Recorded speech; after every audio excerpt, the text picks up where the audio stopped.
daw mao na siya kagahapon nga dili lang sa Metro Manila, dili lang sa Davao, dili lang sa Cagayan de Oro City ang adunay natigayon nga ingon taga pagprotesta do aduna gyapon diri sa tuwa sa Bukidnon. Sa Valencia City, Bukidnon mao na karon nga atong makauban usab ang kaning usa ka organizer pinaagi sab ni Sir Alan Lumansang Quaresma live nationwide mga kabumbong Makassar Nations atong makauban karon si Sir Alan Lumansang Quaresma. Hello sir, mayong hapon. Sir, mayong hapon, no? Mayong hapon diya, mga kabombo radyo. Sir Bombo Cristina, sir, una sa tanan, sir, kamusta, sir? Okay na, ma'am, no? Gapon na napaulan, nagpainit na dito sa rally. No? Rain or shine, no? Padayon gapon ta para sa atong nasod na Pilipinas. Pero sir, so far kagahapon adlaw kamusta tud ang rally sir kay same sa Manila and other usab nga mga lugar pertinton kagubot ang natigan nga rally sir, kamusta ang Valencia City, Bukidnon sir? Nato adre sa Mindanao, no, kita organize man na natong rally, di man tayo nato ka radikal, no? Ang atong rally diri sa Mindanao peaceful na siya. Di siya paresin nato na ang mga pulis gani wala na nagdalag mga cover nila, no, kay kita ang ato pag-organize og ang atong kasing-kasing dia singgit raman, singgit walay sagol nga radikal na pamagi. Sir, kamusta tod ang presensya sa itong mga otoridad kagahapon adlaw dagan ba gihapon nga kani ang mga kapulisan ang gideploy kagahapon adlaw sir? Yes po, ma'am. Ubay-ubay po, no, na diya sa highway, sa plaza sa Valencia. Una po yung mga traffic, no, na nagbantay po sa amuha. Pasalamat po ta kay gibantayan man ta sa atong pagrally, no. Sir, pwede ba masayran nga as you've mentioned earlier nga dili pareha sa uban nga mga lugar nga perti gud in town kagubot ang kaniang rally nila sir. Sir, pwede ba masayran og unsa ang tuyo og tumong sa mga katawan sa Valenciano, sir, sa maong rally protesta, sir? Ang tuyog tubungan ni na-organize siya na stop corruption yun, no? Stop corruption. Para sa ato agad, ang tumungan ni para pagsinggit nato sa atong tingog para madungog sa itaas, no? Para madungog na bisag napata diri sa bukid, madunggan nila na kita nisinggit diri para magpaybalo sa atong mga mulo, sa atong mga taga-diri. Labi na diri ro na pinaka-worst na budget sa Mindanao, almost 14% lang, no? Nya kato, mga magsasaka, sagol-sagol na mga grupo, magsasaka, mga estudyante, na yung mga private sectors, government, na diya, nagsagol gapon. Sir, to, di kalimot ko, pila tod mo kabuka gahapon, sir? Sa akong estimate, sir, nasa mga 500 din na nakabo, no? Mga 500 paubos. No? Kani sila sir, gikani sa Valencia City, Bukidnon lang only or naagyapon sa kani abama kasikbit nga mga lugar, sir?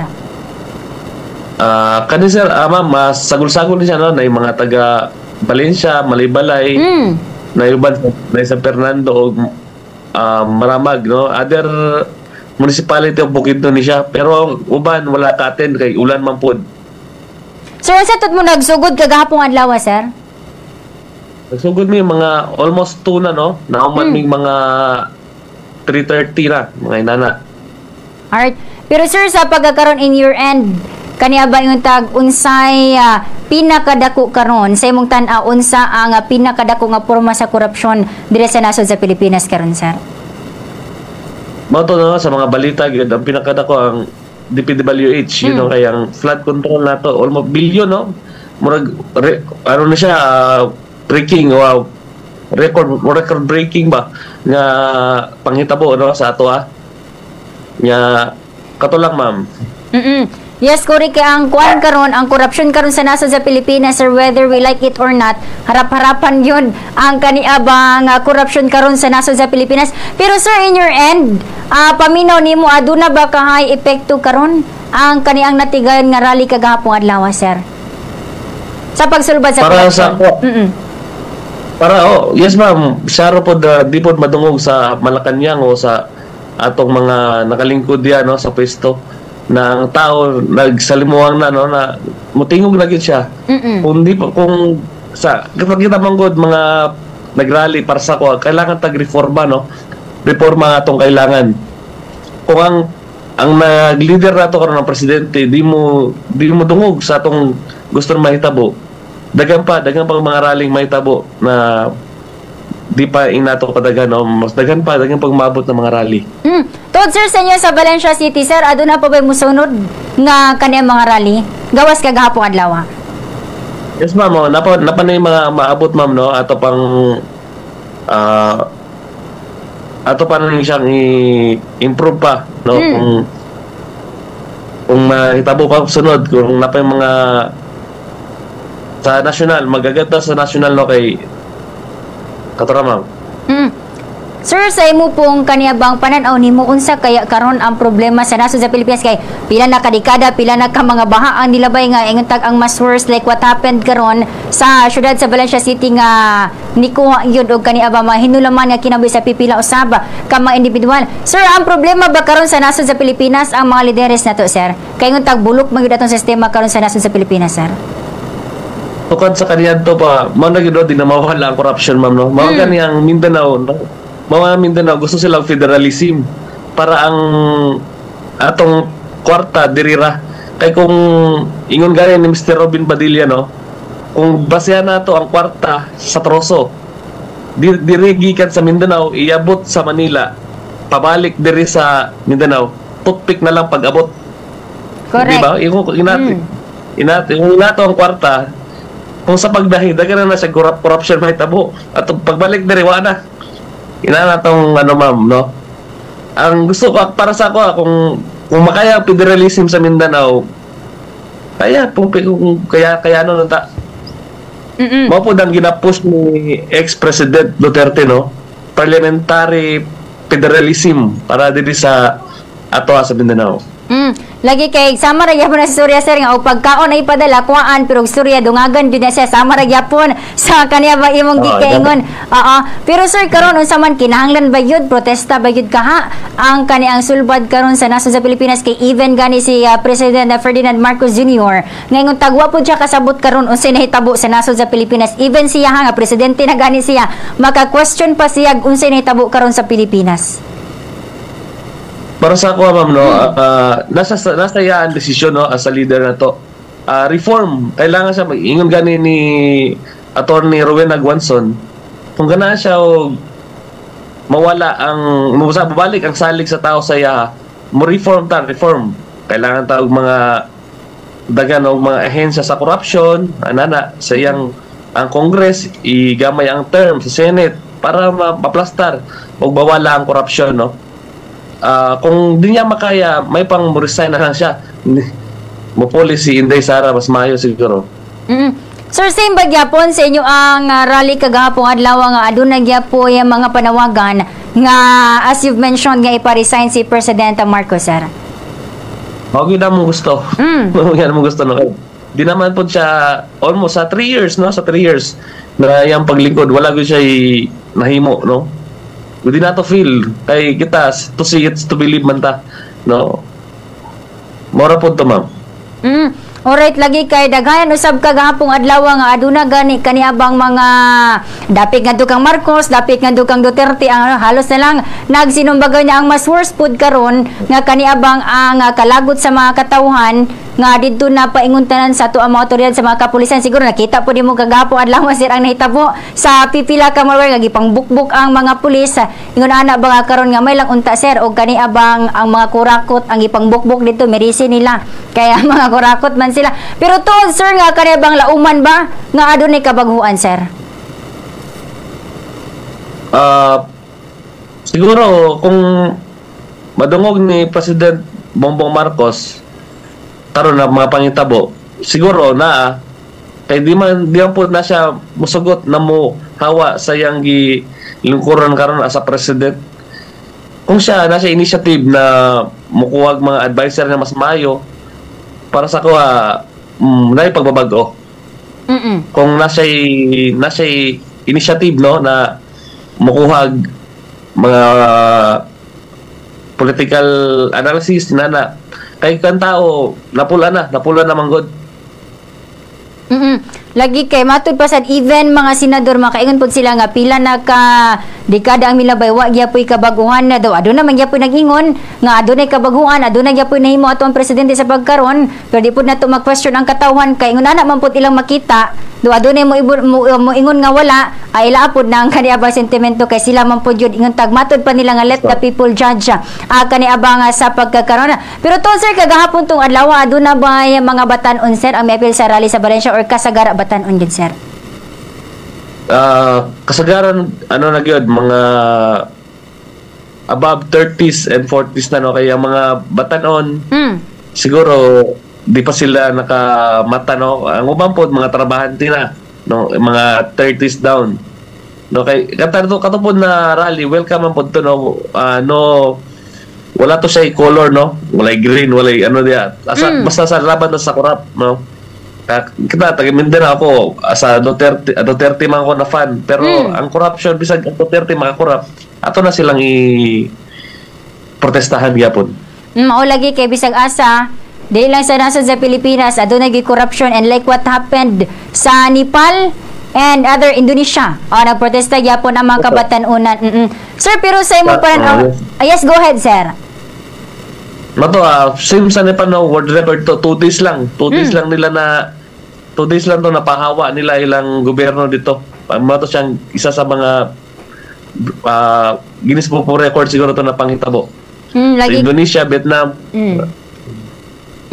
Lagi yes sir. Lagi kay diri sa nasa kay aduna pud minaynabi sir nga usa gyapon ka Doctor of Philosophy if I'm not mistaken nga nakabase siya karon sa Saudi Arabia nga matud pa niya nga imposible kaayo nga mahitabo sa nasod sa Pilipinas nga kaniabang ang mga kabatan-unan mismo ang manguna sa ingon anak nga mapangitabo kay matud pa niya nga mga kabatan-unan manggod ka I don't know sir og ikaw pud naka-observe pud ka nga mga kabataan maayo ra daw sa social media pero pag abot sa kaniabang personal wala sir unsay pananaw ana sir aduna by chance nga ang mga kabataan na sa nasod sa Pilipinas mismo ang mangusog sir sa para sa ko ma'am na ano kay same last election alos kabataan manggod kabataan po nang nangusog nanong naadiya sa lingkuranan si Mr. President diya siya nakadaw sa mga kabatanon sample ako membro ko sa Marcos Duterte Youth Plus no mga kabatanunan halos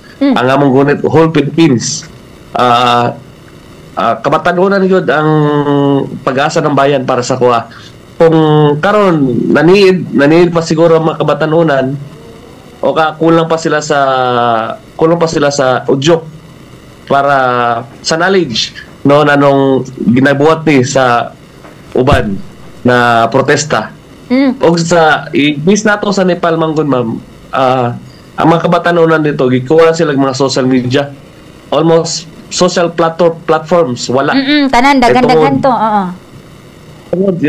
siguro kung walaon po ng mga platform diri sa Pilipinas isa ang mga kabatanunan na mo protesta o kusugayo lagi kay lain na bang kabatanunan ka sir kay even gani wifi rang mawala or yung tag signal mura nag mga mabuang unya how much more how much more og gani ang mga social media platforms sa Nepal dagan ubay-ubay man pud good to and we all know currently nga ang social media di lang siya para lingaw-lingaw nagyapon dira ang mga edukasyon mga businesses nya saibit lang tong corruption sa ila siguro sa tuwa to nahitabo perting perting luya sa tuang mga politician siguro diri sir sa tuwa to nahitabo ang ingon ato nya kani abang mabinuhatan nagipambukbuk ang kani ang mga lideres dito sa Nepal pero sir tuod og adunay muhimo nga kani abang mga kabatan-unan diri sa tuwa sa Bukidnon sir mo support ka sir protesta sir yes ma'am yes ma'am sa 30 pa man ko napamangko sa isa pa man ko youth pa man ko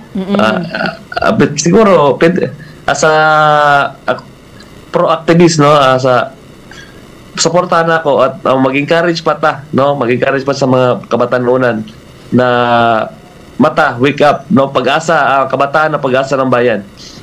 Sir, unsay kita ang mo yes, go ahead, sir. Kita ang susunod na henerasyon. Kita ang kabatanunan na sumusunod na henerasyon dapat nato ning ampingan ng Pilipinas no para sa corruption. Yes, ma'am. Sir, pag kaniya ba ingon tag feeling nimo pananaw nimo sa pagaran unsay kulang sa kabatan-unan karon sir nga para mo barog pud nga mangusog yun karon sir? Katuman, para sa Nepal, kuha na mga platform, tanaw na to. Hindi pa po sila mangusog, no? Kanimang god, ang social platform po para sa kuha god, na mo siyang, freedom of speech, no? Sa ato ang mga kabatanunan. Imbis na mugawas, karon diyan na lang nila ipa-feel ilang nararamdaman no, sa social media. Compare dito sa Nepal, ma'am, kasi sila, wala namang sila freedom of speech, almost media na lang puro. Ang government, humot kayo. Nya sila as a Gen Z na ginatawag na to, siyempre mo speak out gina sila para actual. Kaya di naman sila maka social media. Kung sa may post nila, Instagram bawal, Facebook bawal. Di ba? Kung kumaon nato na to, Muna siya, ma'am. Diyan lugar sa ni amang makita ang katag sa kabatan-unan sa nasod sa Pilipinas. Yes, Lagi ma'am. kayo, kay we can question po sa kaniya ba mga Gen Z kay gipanganak mangud sila nga nanay social media. Unlike siguro katong mga tigulang-tigulang ni punta kaingon or mga idaran lang pa dira kay sakit nga kaniya ba nga pagkaymugso nila sa kalibutan nga pa sila nakaila og unsa ni social media and ang social media man pud ko na para lang sa kuha kay mahimo siya necessity ba karon sa mga katawhan. Pero tuod sir, adunay plano nga magpahigayon ang mga kabatan-unan sir. Isip organizer nga magpahigayon og protesta sa Bukidnon. If ever na sir, Yes, ma'am. as you mentioned nga mag-agad sa national. Yes, ma'am. Nagyud na, ma'am, pero di pa karon no ato pa siyang iplanuhan pagayo. Para madungog po ang mga sentimento ng kabatan-unan. Nagplano gyud mi ani, ma'am. Nagplano gyud mi ana. Sige sir. Nya kuhita lang po dayon mi kay bitaw. Alright. Sige sir, usa na lang ang kaniabang mensahe nimo karon sir sa kabatan-unan sa tanan nga katawan sir sa nasod sa Pilipinas sir. Okay, bilang po no kabataan no, bilang kabataan po ay malang Kuresma no nanawagan sa tanan mga kabataan diha o sa tanan Pilipino na mamulat na sa katotohanan no kayang kita ang tinuod na may kapangyarihan dili ang taong nasa kapangyarihan no as a people in the Philippines dapat maniid ta labi na sa mga kawat o i-voice out nato ang atong katungod bilang Pilipino taxpayer o bisag bata pa kadya kay tanan natong ginapalit na ginay tax. We aspire to unite, not to divide. Daghang salamat. Wow. Lagi kay bisag asa ta mo adto, bisag sa sweldo nato di pa nato madawat gikuha ng tax palita tax ya po na tax ang yuta niya. Kurakuton na pud sa mga birigod nga mga kurakot. Anyway, mga kabumog makaserdations nakauban nato karon live and nationwide si Sir Alan Lumansang Quaresma. Sir, daghang salamat sir hangtod sa sunod nga higayon sir. Salamat po. Mga kabumbog mga nations, mga tatong nakauban na si Sir Alan Quaresma ang event organizer sa baguhay lang usab natigan kagahapong adlaw nga kaniya bang rally kalabot na usab kana sa kaniang korupsyon karon nga giatubang sa nasod sa Pilipinas. Unya matud pa niini nga kinahanglan nga ang gikinahanglan karon sa nasod sa Pilipinas aron na masulbad ang korupsyon ang kaniabang reforma. Mao kana ang kinahanglan sa pagkakaron kay nganuman perti kaluoy gyud bisan pag unsaon natog storya luoy gyud karon ang mga katawhan Pilipino ang yano nga mga katawhan. Oras sa Bombo Radio 39 minutos na ang nakalabay sa alauna sa hapon. Nawatanga tayo sa